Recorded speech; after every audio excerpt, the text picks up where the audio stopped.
comparative literature, we will be comparing a literature, very broad definition.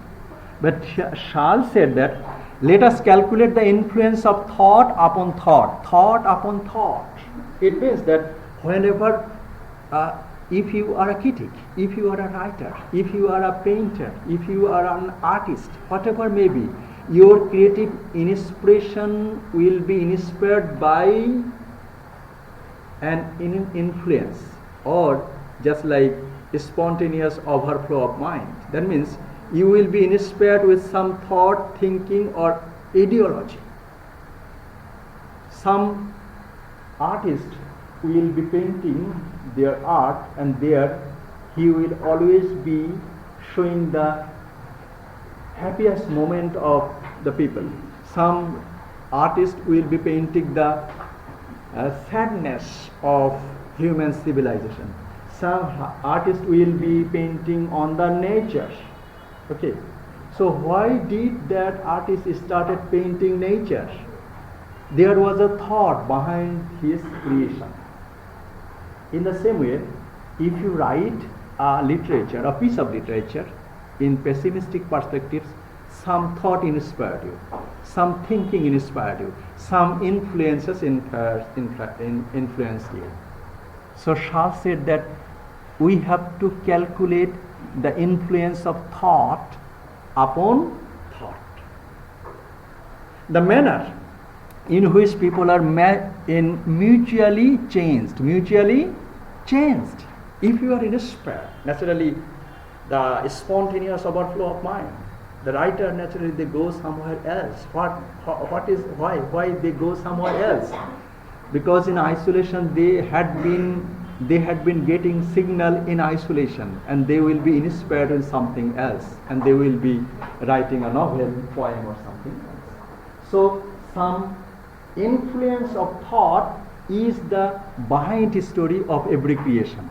It might be a literature, it might be an art, it might be a poem, it might be any part of human sciences.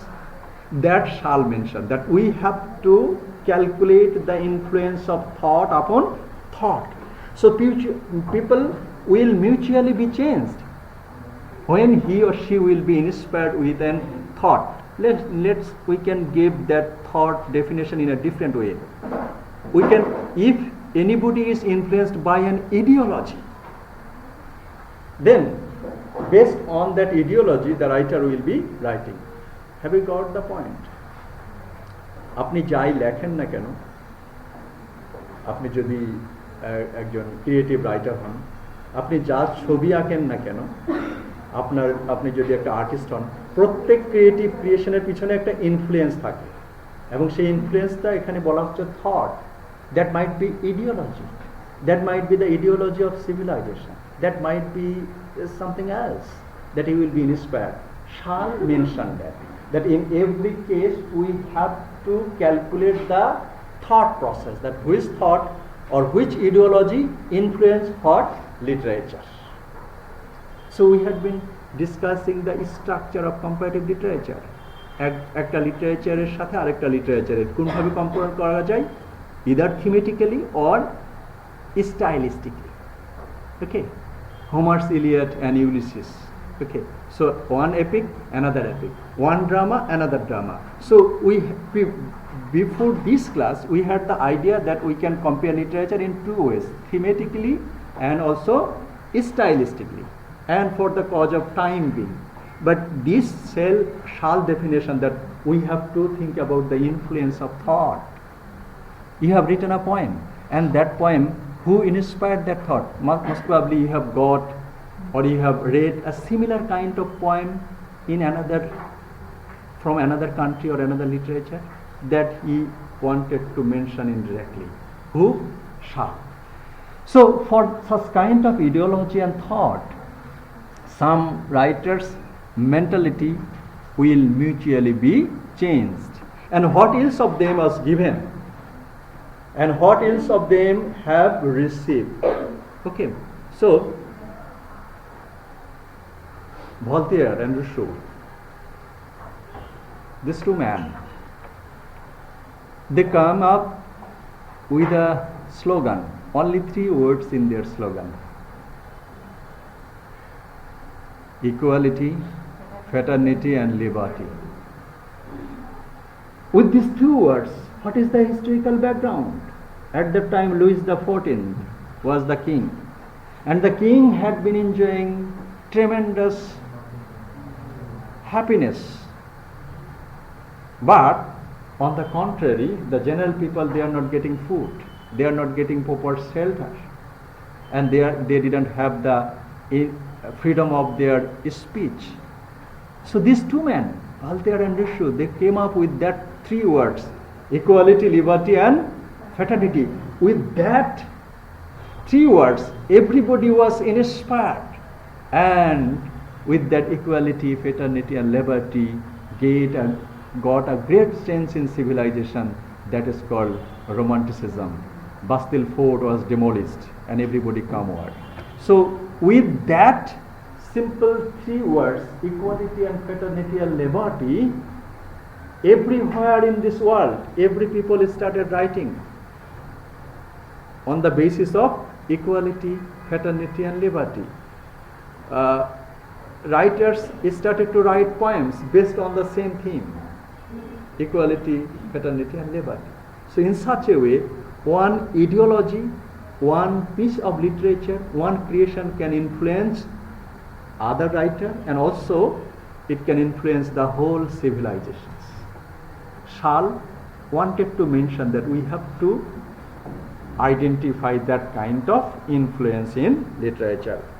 And what else of them has given, that means how much of the influence they have given, and how much of them and what else of them has received.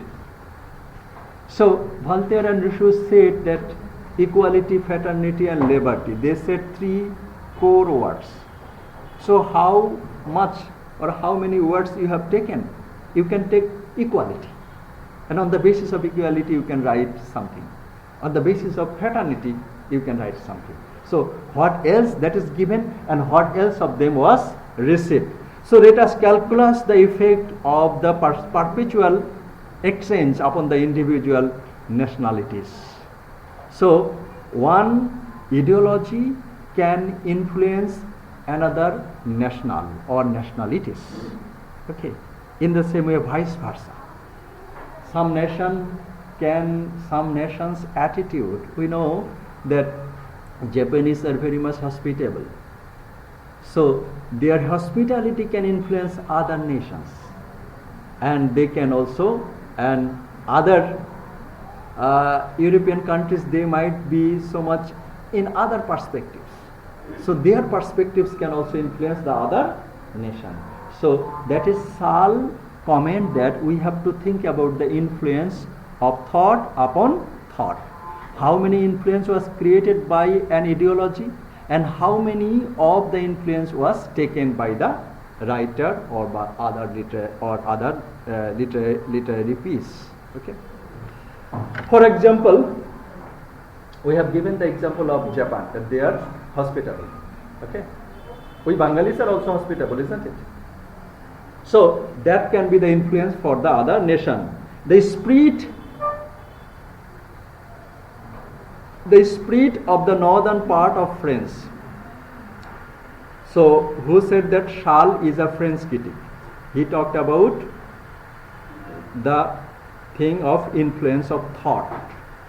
Thought means, that means influence of an ideology or something else. The spirit of northern part in France was isolated for a long time. But finally we have observed that this very northern part allowed itself to be influenced and penetrated the spirit of southern part of France. So northern part was isolated, but that part was influenced by the southern part, and vice versa. But for a long time that was isolated. What I say, that our nationality will have some ideology, some thinking. In the same way, a person or the great scholar will have some ideology or thinking. And inspired by such kind of ideology and thinking, writer, artist will be creating their literature. So Schall, in case of comparative literature, he asked to think about the influence of thought or influence of an ideology. And there is an example that the northern part of France for many time that was isolated, but next time that northern part itself to be influenced